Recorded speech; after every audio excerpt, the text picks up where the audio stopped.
Michael, welcome to the show. Thank you. Thank you for having me. It's a pleasure having you on. First and foremost, I haven't met a lot of your fellow tribesmen, so Yes, I am. great to have you on. Thank you for your service. You were in the military. I Yes. haven't met a lot of Jewish men who went into the military. So if you can just give us a brief background of what made you go into the military and where you served and what you kind of learned from your time there. Well, I'll give you a funny story also. When I was about 21, I was kind of not sure of the direction that I wanted to go in. And I was thinking about the military. And as you know, Jewish mothers, when I went to my mother and I said I wanted to do this, she said, absolutely not. Don't do it. You're not going to go. I have to cut the apron somewhere, but no, but I wound up going into the Air Force when I was 21, which is just a little later than what the normal person has gone to. So I want to tell you that during my training, um, we were in a big squadron with about 1,000 new troops. And they said, all Catholic people, raise your hand. Okay, you're behind this person, and all Protestant people, and right. And finally came down, all Jewish personnel, raise your hand. It was just me and 1,000 new people. And I said, Wow. excuse me, sir. He goes, yes, Airman. Does this make me the squad leader? Come here. So that was the beginning of the end.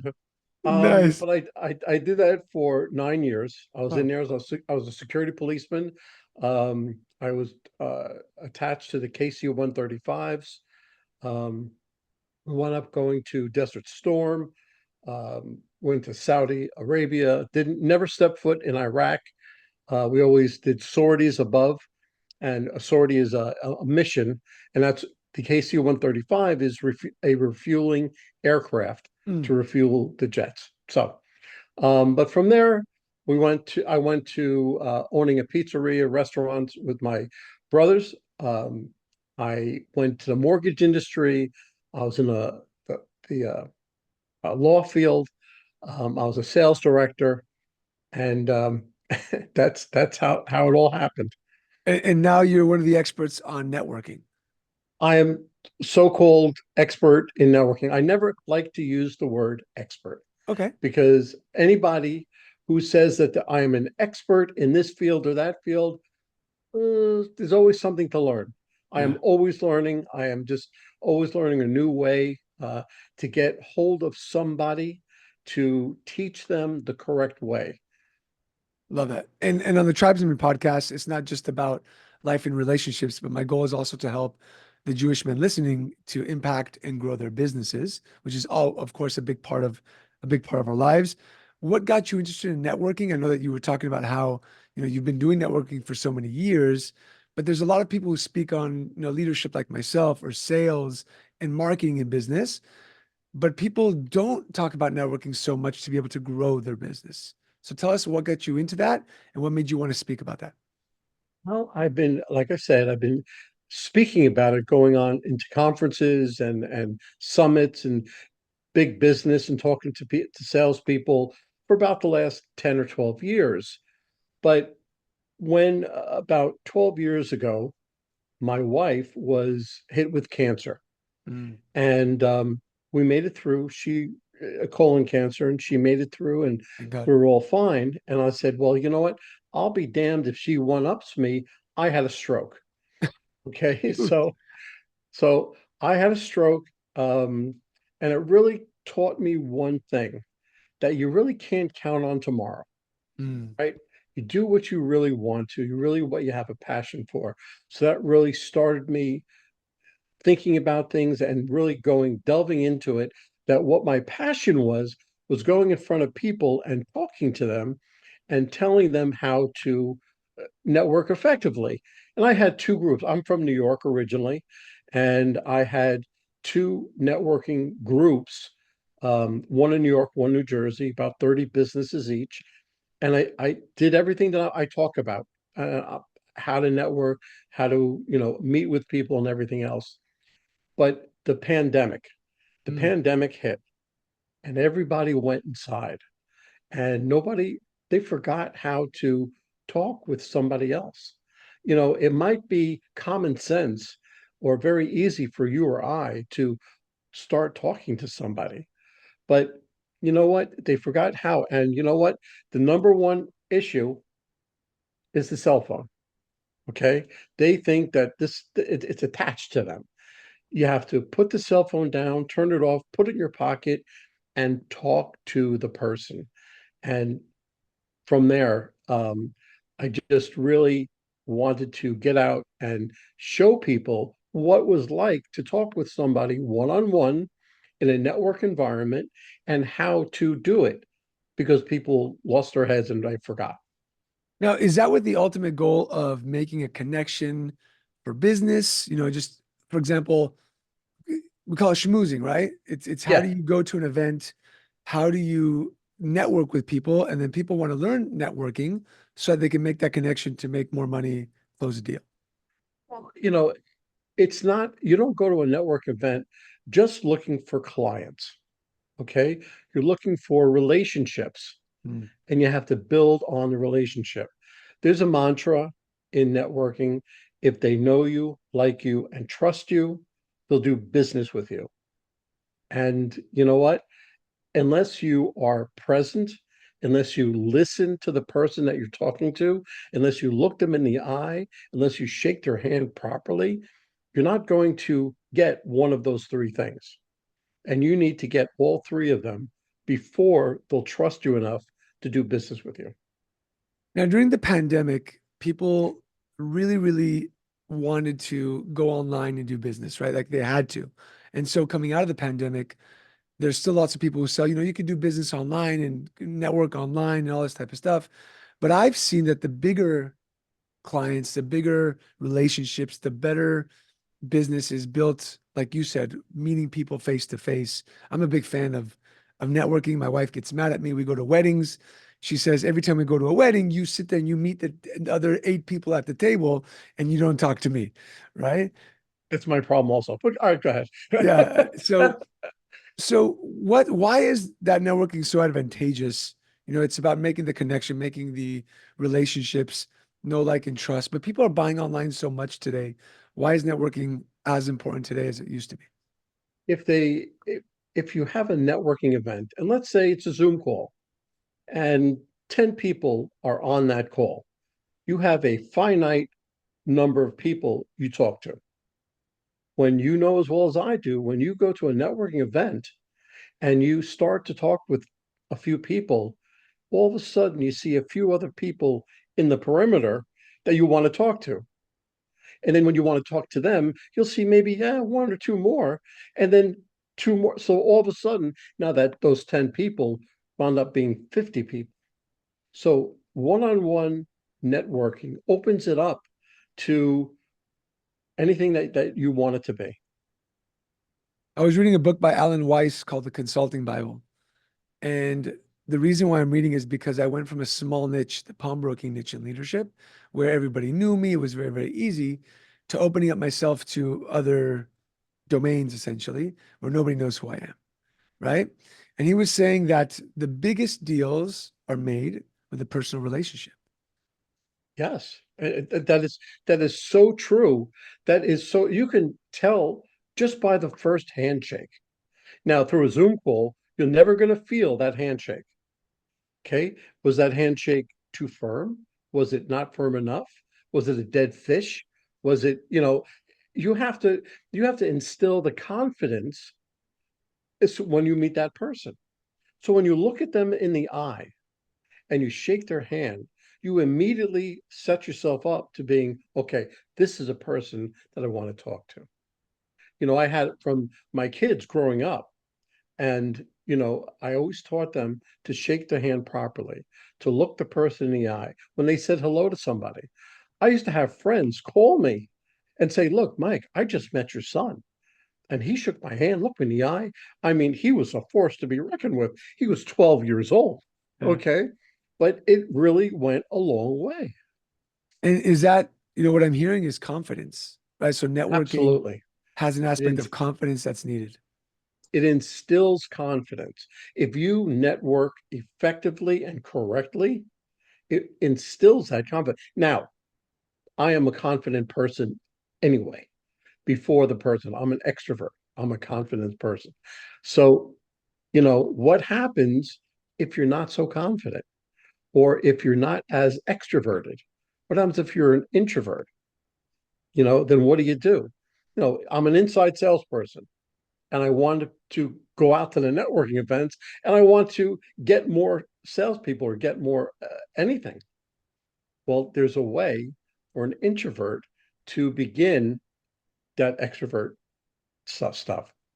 You said two words I'm very intrigued by: effectively and correctly. So walk us down some of the steps of effective and correct networking. I'm at a networking event. I go out there. I want to give everybody my business card. This is who I am. Do business with me. But Right. tell us kind of like the steps to how the best networking works. The first thing you have to remember is don't hand out your business cards. And you're like, what? Oh my God, no. Yes, you don't hand out your business cards. So here, I'm gonna walk you through the beginning stages. I just walked up to you.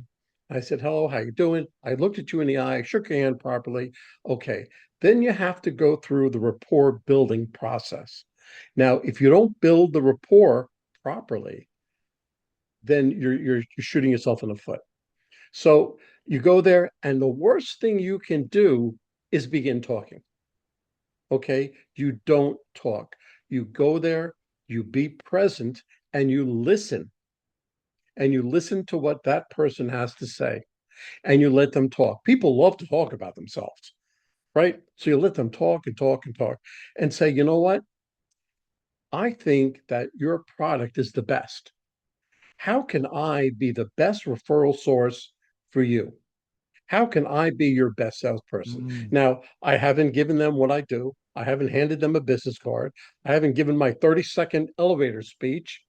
Nothing. Everything was about your prospective client. And if you do your job correctly, they're going to ask you, can I have your business card? What do you do? How can you do it? Well, maybe we could do, okay, let's meet somewhere other time. So that is just the beginning of your connection, and you Now, take it from there. if I went to a networking event a couple of months ago, and it was like a chamber of commerce, and I would walk up to, I'm an extrovert as well. I walk up to tables. I don't care. I went by myself. My wife was like, "How do you do this?" I'm like, I just like people. I want to meet them, right? And I'd go up and meet people and say, "Hey, my name is Yigal," and then right away the other person would say, "Hey, Yigal, what do you do?" Right? At that point, do I tell them, or do I say, "Hey, why don't you tell me what you do first?" Like, how do I put it on them so they can communicate what they do before somebody asks me, and then I just vomit everything about myself to them. Right, right. Well, you know what? When you go to a chamber of commerce, I belong to my local chamber of commerce also. And when you go there and you meet somebody, and the first thing, now you have to remember all the things that we're talking about. So what are they doing? They're going right up, hey, how you doing? I'm Mike, and I do this. What do you do? And you can just say, you know what? Say, my name is Michael, and why don't you just tell them more about what you do? Just kind of flip it right back. Got it. And if he turns around and says, no, no, no, I want to see what you do, so that's a kind of amateurish way that the other person is trying to get to you. You Mm. have to be that confident, that professional. You have to be the expert in the field, even though I don't like to use that term. You want to be the expert in the field so that they all come to you for the questions. So when you're asked, and I say that 30-second elevator speech, that 30-second elevator speech is really 5 seconds. Okay. I help professionals network and communicate effectively. That's it. I don't go into the second half of my 30-second elevator speech because I'm trying to get them to ask me a question. Once they ask me a question, I've got them. Mm. And then I give the other half of my 30-second elevator speech. Gotcha. Love that. And so I show up, I'm walking around, people say hi. I listen as opposed to speak, right? I find out what Yes, they're doing. correct. What's the next step? Give me a couple more steps as I Okay. want to know because I'm going to go to a networking event in 2 weeks, so I'm going to learn from you here. Okay, okay. So, you're not giving out any cards yet. Okay. You haven't walked up. Let me just take another story. Just I was at a table and a guy came walking up, said, "Here's my business card. Here, here, here, here, here." About five of us at the table. "Hey, I'm Mike so and so. I do this and that. I'm going to get in touch with each one of you. Can I have all your business cards?" "Oh, that's great. Okay, great. I'll talk to you a little bit." And it was gone, like a minute later. And all of us have the business card, and we're looking around like, what did that guy just do? We just threw it away. Okay. Yes. So when you get a business card, when you finally meet with somebody and are talking about them, on the back of their business card, write down the date, the name of the function, and something you spoke about. Mm. Now, I was a little league coach for 16 years. I was an all-star coach. I was an umpire. I did all of that. Okay. So when they talk about something with sports or youth sports, major league, I usually can get to them on that level. And whatever we talked about, I put that on a card also, because all of this will aid for my follow-up. And I'll get to the follow-up in a minute. Um, but when you go and you get to the point where say, you know what, can I have your business card? Because I want to refer you. I want to share the business, get as many referrals as I can for you, and then you have their card and you can write down all the information behind it. Let me Okay. ask you this question. Sorry, physical card or one of those like hi hello apps? Okay. I have one of those electronic business cards on my phone. Mm. If somebody wants that, absolutely, I'll give that to them. But I always have business cards on me. Okay. Because I can't write on the back of my phone. I can't write all that information down. I need that. And I'm not going to carry around a notebook. So I'm going to carry those business cards and carry it around, and I'm going to hand them one of mine. Mm. Love that. Makes sense. And I also believe that just people like holding a business card as opposed to like, let me tap your cell phone with my cell phone. It's a little bit intrusive. Let me touch yours with mine. Kind of sounds weird. So It really does. It really does. And having a business card makes it that much more simple. Say here, I'll take yours. Okay, thank you. That's it. Not like, oh wait, I just have to get this ready. Oh, you gave me your business card on my phone, so I have to, make sure that I hit enter. Otherwise, it'll just go to nowhere, and they don't have to think. Michael, let me ask you this question. Is standing out important at one of these as you network? Do you want people to remember who you are? And if that's the case, how do you do that? Because everyone's doing the same thing. The same thing. Absolutely. So now let me ask you a question. Think of a networking event that you went to. Can you remember anything about anybody? Did anybody stick out? Only one person stood out that I can remember today, and that's because I met her at a different event. And she's now working at a new company. And so like that really stuck in my mind. Okay. Well, when you're at a professional network event, now I put the word professional in there. Why? Because there's a lot of networking events where, a guy will go with a bow tie that lights up, because that they'll remember him like, oh, you're the guy with the bow tie. I know. Okay. You're not going to do that at a conference. Okay. You have to do something. The way to stand out in your field is to be the expert, to know what it is that you're talking about, and always put a story in, add a story. That it it it triggers the mind, and that's what people will remember. If you're just sitting there spouting facts and figures, people blur right over. But if you give them a story, then the story they will remember. Yeah. No, I agree with that. I think that whenever I'm speaking to people, it's not just about what I do, it's why I do it. I give the story about like why this started, why it's so important to me. And that always captivates people way more than just, hey, this is what I do and this is who I help. Absolutely, absolutely. And people will remember you. And of course, if you are gregarious enough, or you're humorous enough.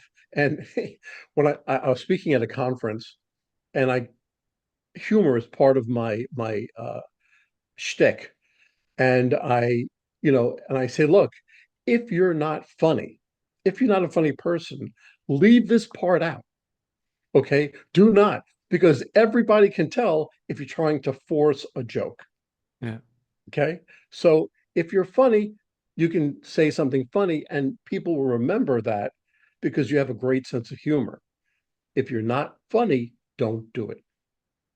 Now, the people that you coach, because I know that you do one-on-one coaching and workshops and those types of things, you know, a lot of so much today I'm watching online, it's about sales, sales, sales, sales, and there's sales coaching and, you know, people pushing events and all this type of stuff.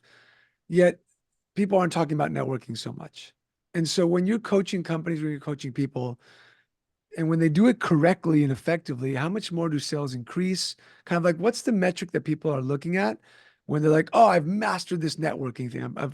You know, Michael is my guru. He taught me what to do, and I'm doing great in doing this." How do you measure success when you're networking? Okay, well, those people that master the networking, let me know their names because I still have not. Yeah, Like I said, there's always room to learn. You're yeah, always learning something more. And I teach people it's more relationship building than client building. mm, You have relationship for 10, 20 years. A client building, you have until the end of your service. And then they may go on to somebody else. But if you build that relationship, then that goes a little bit further. And just by, you know, I start off a little bit slow. I don't just jump right into relationship building because I have to see where you are, where you're at, what you do, what you don't do, things you should do, things you really shouldn't do, you know, and that is really how we get together. And I like to get on the same level as the person that I'm coaching. Um, and then, of course, I make them all accountable for what they say. That they say, well, okay, I'm going to go out, I'm going to try this networking, I'm going to do X, Y, and Z. I said, okay, bring me proof you did X, Y, and Z, because if not, then who's your favorite baseball team? Yankees. Well, who do you really hate? Boston Red Sox. Okay, that's great because you're going to have to wear a Boston Red Sox jersey for a day. If no money to, but that is enough to keep them accountable. Do you see more success in people who want to build authentic relationships as opposed to people who want to build clients? Absolutely. Absolutely. The people who want to build clients, actually, I really don't want to coach because that's not what networking is all about. And so it's building relationships. Those who want to keep those lasting relationships, that's who I want. Because, you know, if you see a client in the store, you say hi. Yeah, If you see somebody who you built a relationship, you're going to say hi and you're going to talk to them. yeah. There's some things that I've done to be able to hold those relationships. You know, for example, I had a client's dog. I had a, one of my client's dogs passed away, and we found a picture of the dog on Facebook. We sent it to Etsy to make this incredible portrait, look like an oil painting. Sent it. He called me crying. He's like, "My whole family's crying, you bastard." I loved it. This is the best gift ever. I also believe that in networking, in order to build relationships, like caring about the person, knowing about them makes a massive difference as well. Well, when I was in the mortgage industry, um, this was before everything got with CRMs and how to keep up with somebody. But on the inside of the folder, I had a sheet. I would not only have their information, but their wife, their children, the birthdays, and I used to send a birthday card to Mm, their children as well. amazing. So, the 7 years old, they say, well, who is Mike Forman? They open it up, it's a happy birthday. And the parent would say, wait a minute, that's our mortgage guy. Yeah. It goes so much further. And if you do these little steps, then you'll be surprised that all of a sudden they're going to start calling you back. How did you get everyone's I'm very curious. Like I love doing that. One of my mentors who passed away, you know, he used to send half birthday cards. He's like, It's your 6 month birthday. Congratulations. Like you've been here another 6 months. I love you. Thank you for being around. Right. Right. When you're networking, I feel like sometimes because of the pandemic, people might feel some of these things are intrusive. Like, what do you mean you want, like, hold up a second. Well, yeah, well, yes and no. Um, what part of the follow-up by doing it correctly and effectively? Okay, let's say you get all of the information, excuse me, and you got them up to the point of saying, okay, look, we're going to connect later on and I'll talk to you soon. As soon as you go back to the office, you're going to have 15, 20 business cards with all the information on it. What you're going to do is you're going to take all that information and you're going to send the person an email. Thank you for meeting with me. I'm sorry to hear about your son and his leg. You know, better luck next time. And I'll talk to you soon, Michael.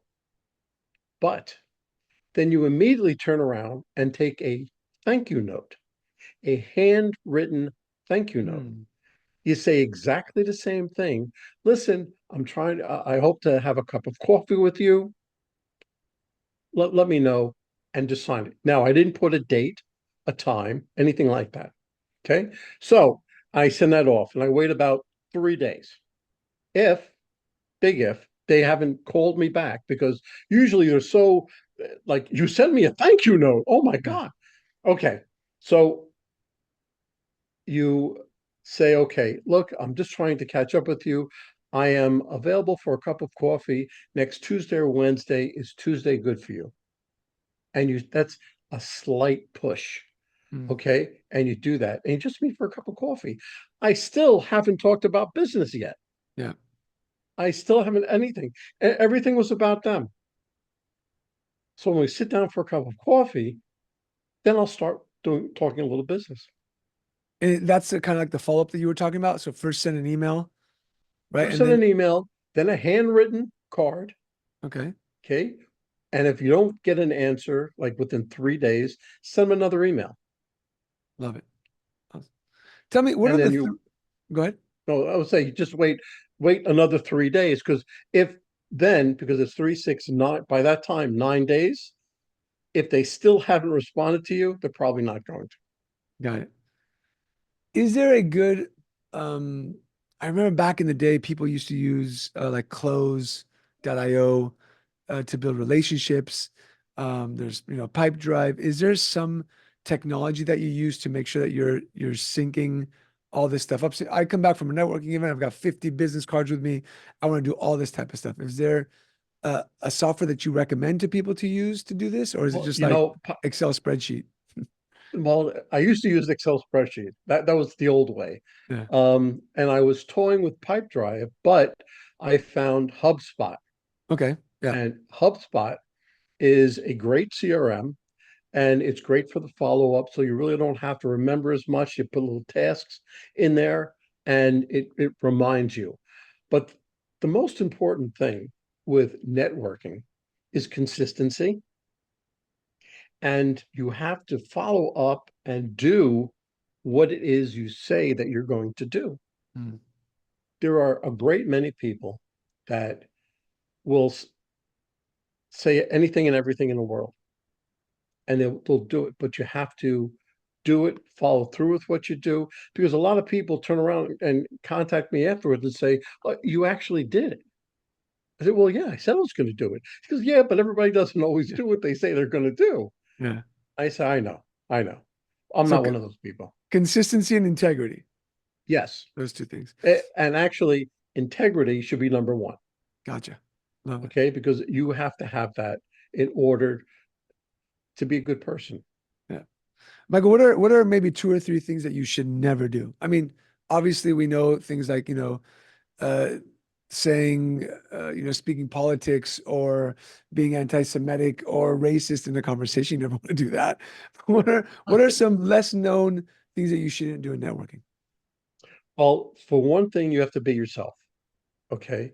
You can't go in with the thought of telling a lie. I'm going to tell them something just to get them in, just to get them in, because then you have to follow up with it. Okay. You have to be consistent. You have to be, and the things that you shouldn't do, obviously, you shouldn't go and immediately start talking. You're going to start talking because you're going to talk right over the people you're trying to get hold of, and you're not going to know who it is that you're trying to attract. Because of those, let's say, five people at the table, you may only be interested in two of them, Mhm. but you won't know that because you're speaking over everybody. You're trying to show everybody that you're so smart in your field that you can just blurt it all out, but you really don't know who it is that you're going after until you don't talk. You have to listen. Got it. So again, God gave us 2 ears and one mouth for a reason, right? That's what they say. Absolutely. Love Absolutely. it. Love it. Um, when you're looking for networking events, how do you what do you tell your clients? I mean, are there certain events that they should go to? Is it like stay in tune with the industry that you're in? Go to local networking events, because there's some that I'll give you a great example. I went to a local business networking event and it was garbage. It was a local networking guy, small businesses, but when I mean small businesses, I mean like tiny businesses, and that's not my avatar, right? I need bigger Right. businesses with 10 plus managers, and this was like the photographer, the dog groomer, and it just didn't work out. So how do you find those events are right for you? Okay. If those events are free, then I still say you should go to them. Okay. Because it's going to give you the confidence to go to the bigger networking group. Okay. Also, you don't know who they know. They may not be the person that you want to talk to, but their best friend, their brother, their somebody may be part of that larger corporation saying, hey, look, you know what? I just met a guy at this networking group that I think you should really talk to, so you don't know. So listen, don't concentrate on those smaller networking events, but just go to them because it keeps your name out there. B, it helps you understand who you're looking for, who you're not looking for, but you may not know that these people know somebody that you may want to contact. Yeah. I was at a farmer's market yesterday, and the guy from a company, my daughter's, he had like this little mini golf thing that my daughters wanted to play. So him and I were just talking as they were playing mini golf, and he asked me what I do. I said, I'm a leadership consultant. He says, hey, I need to give your name to my real estate manager who is a horrible leader. I said, with pleasure. We had a whole conversation about it. Um, he added me on Instagram. He's like, hopefully he'll reach out to you. So like you said, you never know where the right connections can happen. And I totally agree with that. You never know. Way back when, in my before life, I owned a design studio and print shop. Okay. Okay. It was, I brokered the printing. My wife's a graphic designer, so she headed the graphic design part of things. But I was working the desk, and this woman came in, and we did invitations and dopey things you picked out of a book. And you just give me your information, they print it, and I give it to you. I'm just brokering. This woman was really, really bad. She mouthed off, and I had the girl that up front. I said, "That's all right. Let me handle this." And whatever she came back two or three times. Like it was just the hardest thing for like $10. Okay, that's always the worst thing. So finally, when she came to pick up the announcements, a short fellow came with him with her. He was about 5 foot nothing, huge stogie, and he goes, "Who's the owner of this place?" I'm like, "Oh God, here it comes." Goes, "I want to tell you, you put up with my wife for such a long time that I've got to use you." I'm like, who can I, And he was the director at Merck Pharmaceuticals. Wow. And I went in, they were in Pennsylvania. I went down to see him, and I did about $100,000 worth of business with Merck for 2 years. Wow. So just by putting up with that lady whom had no idea, I met her husband. You gotta be a mensch. You gotta be a good guy. You got to That's what be it's a all about, mensch. right? Yeah, So, absolutely. so I'm curious. We've talked a lot about networking, and throughout the interview, you said pizza shop, you said print shop. You said mortgage broker, speaker. What made Michael A. Forman successful in all these areas? Now, success doesn't mean, multimillionaire, but you open up a pizza shop, you're a happy guy. What made you successful while doing all these businesses? I feel I'm a good person. I'm courteous, I'm respectful, and I don't care whether it's the janitor or whether it's the CEO. I'll treat them the same. I'll treat them with respect. And if you treat the person with respect, no matter who they are, if it was a pizzeria restaurant, just my waitresses and my everybody else, I treat them all with respect. And they were all happy to work there. And business flourished. The mortgage company did the same thing. I treated people with respect and courtesy, and I'm a happy-go-lucky guy. I'm going to be successful. Yeah. So in the speaking world, I do exactly the same thing. I treat everybody with respect, with courtesy.